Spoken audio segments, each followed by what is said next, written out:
Hi అండి, అందరికీ నమస్తే. ఈరోజు ఒక టేస్టీ హెల్దీ రెసిపీ మీతో మీ ముందుకొచ్చాం. జనరల్గా ఏంటంటే మన ఛానల్లో ఎంటర్టైన్మెంట్ కిడ్స్ అన్నీ పెడుతూనే ఉన్నాం. జనరల్గా ఒక హెల్దీ టేస్టీ ఒక కారపొడి చూపిద్దామని చెప్పి మునగాకు కారం, మునగాకు నీట్గా వాష్ చేసుకుని కడిగి ఆరబెట్టి, అట్లనే నువ్వులు, ధనియాలు, జీలకర్ర, పల్లీలు, వెల్లుల్లిపాయ, మినపప్పు, శనగపప్పు, ఎండుమిర్చి, ఉప్పు, చింతపండు ఇవన్నీ కూడా ఒక బాండీలో కొంచెం ఆయిల్ వేసి విడివిడిగా ఫస్ట్ ఒక్కొక్కటి రోస్ట్ చేసుకున్నాను.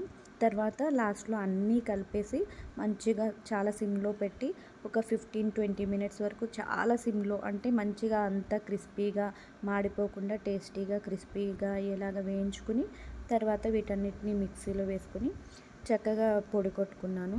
మంచి టేస్టీగా చాలా కమ్మగా ఉంది. కమ్మగా అంటే పప్పులాగా మంచిగా, అంటే మునగాకు కొంచెం చేదు ఉంటుంది కాబట్టి నువ్వులు, పప్పులు అన్నీ వేసి పల్లీలు, మినపప్పు, శనగపప్పు వాటన్నిటితో చాలా కమ్మగా తింటుంటే చాలా టేస్టీగా అనిపించింది. ఇది పిల్లలకి కూడా మంచిది కాబట్టి మీరు కూడా ట్రై చేయండి. అందరికీ హెల్దీ రెసిపీ కాబట్టి. ఇదైతే నాకైతే చాలా బాగా నచ్చింది. ఎందుకంటే చాలా మంచిగా టేస్టీగా అనిపించింది. తింటుంటే కమ్మగా ఉంది, కారపొడి తింటున్న ఫీలింగ్ ఉంది, హెల్దీగా అనిపించింది. మీకు నచ్చితే మీరు ట్రై చేయండి తప్పకుండా. వీడియో నచ్చితే లైక్ చేయండి, షేర్ చేయండి, సబ్స్క్రైబ్ చేయండి. Thank you all.